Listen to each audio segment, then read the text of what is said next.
दर्शकों, जेके update prime time में मैं प्रशांत भारद्वाज आपका स्वागत करता हूं। आज के प्राइम टाइम में हम चर्चा करेंगे बीजेपी लीडर्स का बर्ताव। जैसा कि आप सब जानते हैं कि मौजूदा दौर में कोरोना की दहशत है और इस वजह से जनता बड़ी परेशान थी और जब नेता जनता को देखने नहीं आए तो चारों ओर से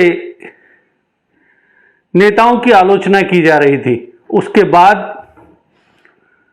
स्पेशली जो स्टेट बीजेपी के कर्णधार हैं वो अपने सुरक्षित किलों से बाहर निकले और उन्होंने रोजाना एक रूटीन में हॉस्पिटलों का दौरा करना शुरू कर दिया है। चाहे वो जम्मू पुंछ संसदीय क्षेत्र के सांसद जुगल किशोर शर्मा हो या बीजेपी के स्टेट प्रेसिडेंट रविंद्र रैना, ये दोनों ही लगातार हॉस्पिटल्स का दौरा कर रहे हैं। दौरा करते हैं, इसके साथ ही जगह जगह ये जाकर जो हमें पता लगता है वो इन्हीं के थ्रू पता लगता है, क्योंकि यही लोग वीडियोस सेंड करते हैं मीडिया को और यही लोग फोटोग्राफ्स ट्विटर पर, सोशल मीडिया के जो प्लेटफॉर्म्स हैं उन पे सब खुद ही शेयर कर रहे हैं। मैं सबसे पहले इन नेताओं से ये पूछना चाहता हूं कि आप किस कैपेसिटी से आप हॉस्पिटल्स का दौरा कर रहे हैं। अगर हम एमपी की बात छोड़ दें, सांसद की बात छोड़ दें, तो आज अगर स्टेट बीजेपी जो प्रेसिडेंट हैं वो एक एक्स एमएलए हैं, ना कि वो मौजूदा एमएलए हैं। ये लोग किस तरीके से जाके किस कैपेसिटी से हॉस्पिटल्स में डॉक्टर्स को ऑर्डर्स जारी कर रहे हैं। और हैरानी की बात यह है कि ये जो ऑर्डर देते हैं वो इंप्लीमेंट भी होते हैं या नहीं, ये किसी को नहीं पता। जिस तरीके से इनके दौरे जा रही हैं उसे देखकर ऐसा लग रहा है कि जम्मू कश्मीर यूटी एडमिनिस्ट्रेशन कुछ नहीं कर रहा, जो कुछ कर रही है वो स्टेट बीजेपी के ये चंद लीडर्स कर रहे हैं। जनता के बीच अभी तक कोई नहीं गया। माननीय सांसद पीपीई किट पहनकर मरीजों का हाल जानने पहुंच गए। आप ये सब करने से बेहतर है कि हॉस्पिटल्स में जो डॉक्टर्स काम कर रहे हैं, जो पैरामेडिकल दिन रात मरीजों की सेवा में जुटे हैं, उन्हें अपना काम करने दें। आप बाहर का काम देखिए, आप जनता के बीच जाइए। आप जनता के बीच जाने से कतरा क्यों रहे हैं? आखिर वजह क्या है? जनता के बीच तो आप आज नहीं जाएंगे, आपको जाना ही पड़ेगा। जब भी चुनाव होंगे आपको जाना पड़ेगा और आपको जनता के सवालों के जवाब देने होंगे। हाल ही में जब सांसद जुगल किशोर शर्मा और स्टेट बीजेपी प्रेसिडेंट सुंदरबनी गए तो वहां जिस तरीके से कारोबारियों ने इनको अपना दुखड़ा सुनाया और जिस तरीके के रिएक्शंस इन नेताओं के थे वो काफी हैरानी भरे थे कि जिन लोगों ने, जिन कारोबारियों ने जिस विश्वास के साथ इन नेताओं को चुना था, आज ये उसके लिए क्या कर रहे हैं जब जनता एक बहुत बड़े संकट का सामना कर रही है। हर आदमी परेशान है। एक तरफ कोरोना की दहशत, दूसरी तरफ सभी तरह के कारोबार बंद है। दुकानदार चाहे वो छोटा हो या बड़ा हो, उसका कारोबार बंद है। गरीब परेशान है कि वो दिहाड़ी लगा के कहां से रोटी खाए। मिडिल क्लास सबसे ज्यादा परेशान है क्योंकि उसकी जो मजबूरी है वो ये है कि वो लाइनों में लगकर राशन नहीं ले सकता। वो किसी से डिमांड नहीं कर सकता कि मेरे घर में ये चीज नहीं है। अगर स्टेट बीजेपी वास्तव में ही अपना जो जनाधार घट रहा है उसे वापस पाना चाहती है तो उसे जनता के बीच जाना होगा। आप जिस भी कैपेसिटी की बात कर रहे हैं, आप सेंटर में आपकी गवर्नमेंट है, आपकी पार्टी की गवर्नमेंट है, आप यहां पर अगर काम करना चाहते हैं तो आपको सबसे पहले जनता के बीच जाना होगा। आप अचानक दौरा करने कहीं भी पहुंच जाएंगे तो हॉस्पिटल्स का जो डॉक्टर्स हैं और जो पैरामेडिकल स्टाफ है उन्हें किस परेशानी का सामना करना पड़ता है। एक तरफ ब्यूरोक्रेट्स दौरे लगाएंगे, एलजी दौरे लगाते हैं, तो वो एक जायज हुआ है क्योंकि उनके पास अथॉरिटी है। आप किस अथॉरिटी से वहां जा रहे हैं? आप जनता के बीच जाएंगे नहीं, या तो जनता के बीच में आप मास्क बांटते हैं या आप सैनिटाइजर बांटते हैं। सिर्फ आप छोटा सा प्रचार पाने के लिए, पब्लिसिटी पाने के लिए आप जगह जगह घूमकर फोटोग्राफ खिंचवाते हैं, वीडियो बनाते हैं और अब सोशल मीडिया पर डाल रहे हैं। क्या वास्तव में एक लीडर का, एक नेता का यही दायित्व होता है? और यही सब चीजें हम विपक्षी दलों के लिए भी कहना चाहते हैं। कांग्रेस का कोई बड़ा लीडर अभी तक जनता के बीच नहीं गया। सिर्फ एक फोटो नजर आई थी हमें कि रमन भल्ला ने राशन बांटा, बाकी कोई कांग्रेस का लीडर बाहर नहीं आया। पीडीपी का तो कोई नामो निशान नहीं ले रहा है, यहां पर कोई नाम तक लेना गवारा नहीं कर रहा है। नेशनल कॉन्फ्रेंस का भी यही हाल है कि अभी तक उसकी तरफ से जनता के बीच में जाकर कोई किसी तरह की राहत मुहैया नहीं करवाई गई। इन हालात में ये जो राजनीतिक दल हैं वो किस तरीके से आने वाले चुनावों में, क्योंकि चुनाव तो होगा, ये लोकतंत्र है, आज नहीं तो साल भर बाद चुनाव तो होना है, तो उस कंडीशन में ये राजनीतिक दल किस तरीके से जनता के बीच जाएंगे, किस तरह ये नेता अपना मुंह लेकर किस मुंह से वहां जाएंगे।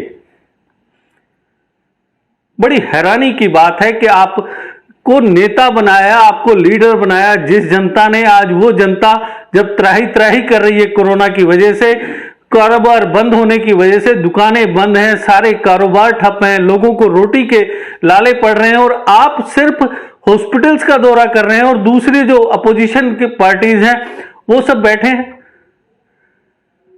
इसी तरीके से अगर हम Jammu Kashmir national panthers party की बात करें, जो जम्मू के खुद को बहुत बड़ा हितैषी करार देते हैं, उनकी बात की जाए तो वो सिर्फ अपने ऑफिस में बैठकर सरकार पर ब्लेम लगाए जा रहे हैं।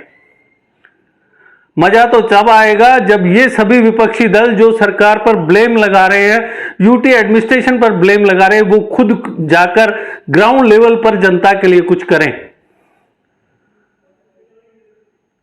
पैंथर्स पार्टी के चेयरमैन हर्षदेव सिंह जी, आप रामनगर में जाकर तो कुछ ना कुछ राहत बांट आते हैं, बाकी जम्मू डिवीजन पूरा आपका है ना, आप पूरे जम्मू के हितैषी होने का दावा करते हैं, फिर क्यों नहीं आप जनता के बीच जा रहे?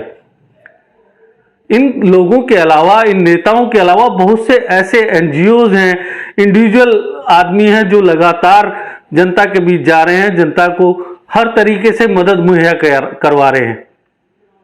एक सज्जन का वीडियो मैंने देखा जिसमें वो सड़क किनारे जो मानसिक रूप से विक्षिप्त लोग हैं उनको खाना दे रहे हैं, जो कचरा बीनने वाले लोग हैं उनको खाना दे रहे हैं। तो एक इंडिविजुअल आदमी इतनी पावर रखता है कि वो 10-20 लोगों को खाना मुहैया करवा सकता है, तो क्या पार्टी, जितनी बड़ी आपकी पार्टियां हैं, उस हिसाब से क्या आपका दायित्व तो नहीं बनता कि आप लोगों की मदद करें इस त्रासदी के वक्त में? इस त्रासदी के वक्त में जनता को आपके साथ की, आपके सहयोग की जरूरत है। और इस वक्त में अगर कोई लीडर या कोई राजनीतिक दल जनता की मदद को नहीं आएगा तो आने वाले दिनों में जनता को इस वक्त को याद रखना चाहिए और जनता को उसी हिसाब से इन नेताओं में से अपने लिए सही प्रतिनिधि का चुनाव करना चाहिए। क्योंकि अगर जनता ने फिर वही भूलें की जो पिछले 70-75 सालों से करती आई है, तो उसको ऐसे ही नेताओं से उसका पाला पड़ेगा और ऐसे ही नेता सिर्फ चुनाव के दौरान थैला लटका कर आएंगे, हाथ जोड़ेंगे, पैर पकड़ेंगे और आपका कीमती वोट लेकर चले जाएंगे, और जब आप पर मुसीबत आएगी तो कोई नजर नहीं आएगा। मैं एक बार फिर सभी राजनीतिक दलों के नेताओं से, चाहे वो विपक्षी दल हो या बीजेपी के लीडरान हो, उनसे एक अपील करना चाहूंगा कि इस त्रासदी के समय में आप जनता के बीच जाइए, जनता को मदद मुहैया करवाइए। कहीं ऐसा ना हो कि आज आप जनता से मुंह फेर रहे हैं, कल चुनाव के दौरान यही जनता आपसे मुंह फेर ले। जो स्टेट बीजेपी के लीडर्स हैं वो अभी तक सिर्फ सेंट्रल गवर्नमेंट की उपलब्धियों की चर्चा करते हैं। वो कभी ये नहीं बताते कि जब 3 साल वो सत्ता में रहे, सत्ता का उन्होंने फायदा उठाया, उस दौरान उन्होंने क्या किया, उसको कभी उजागर नहीं करते। जो केंद्र सरकार की उपलब्धियां हैं वो तो सबको पता है कि प्रधानमंत्री नरेंद्र मोदी की अगुवाई में देश किस तरीके से विकास के पथ पर अग्रसर हो रहा था। अगर 1.5-2 साल से कोरोना की आफत नहीं आती तो देश आज कहीं ना कहीं अपना एक अलग मुकाम बनाता पूरे वर्ल्ड में। तो उनकी उपलब्धियां तो सबको पता है। आप वो बताइए जनता को जो आप खुद ने किया, जो आपने किया। आपने 3 साल में जम्मू कश्मीर की सत्ता में रहते हुए जनता के लिए क्या किया। अगर आपने उन 3 सालों में जम्मू की बात करूं मैं, सिर्फ जम्मू की, अगर आपने जम्मू के अधूरे अधर में लटके प्रोजेक्ट्स को चलवाया होता तो आज ये नौबत नहीं आती कि जम्मू के लोगों को इस त्रासदी का सामना करने में परेशानियों का सामना करना पड़ रहा है। पिछला पूरा साल निकल गया, ये साल भी अभी शुरू ही हुआ था। बड़ी उम्मीदें थी लोगों को, लेकिन कोरोना की फिर दूसरी लहर आ गई और जम्मू का कारोबार जो पहले से ही चरमराया हुआ था उसे एक और बड़ा झटका लगा है। अब ये तो आने वाला वक्त बताएगा कि जम्मू का कारोबार फिर से कब अपने पांवों पर चलने लायक हो पाएगा। जम्मू में इतना कुछ होने के बावजूद आपने यहां पर कुछ भी नहीं करवाया, सिर्फ इसी वजह से कि लीडरान की कमी है, हमारे नेताओं की कमी है। इस वजह का फायदा ब्यूरोक्रेट्स उठाते हैं। डीपीआर पे डीपीआर बनती जाती है, लेकिन प्रोजेक्ट कभी कोई साकार रूप नहीं ले सका।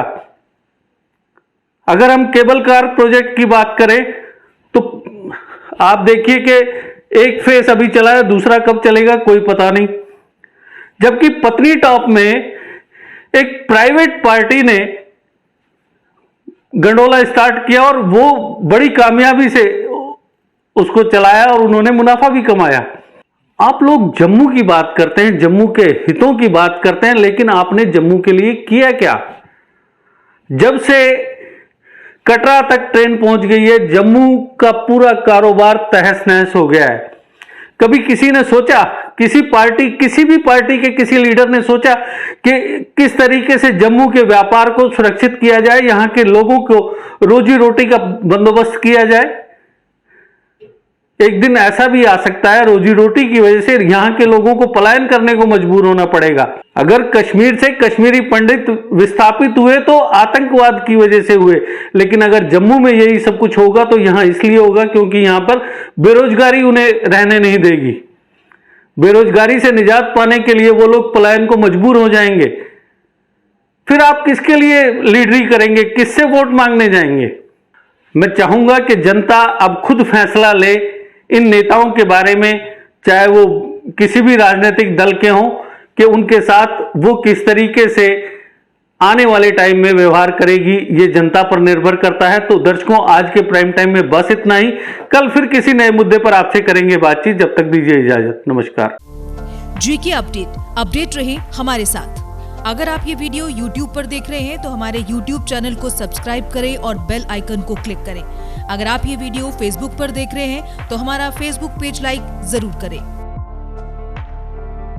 For advertisement please contact 7051091811।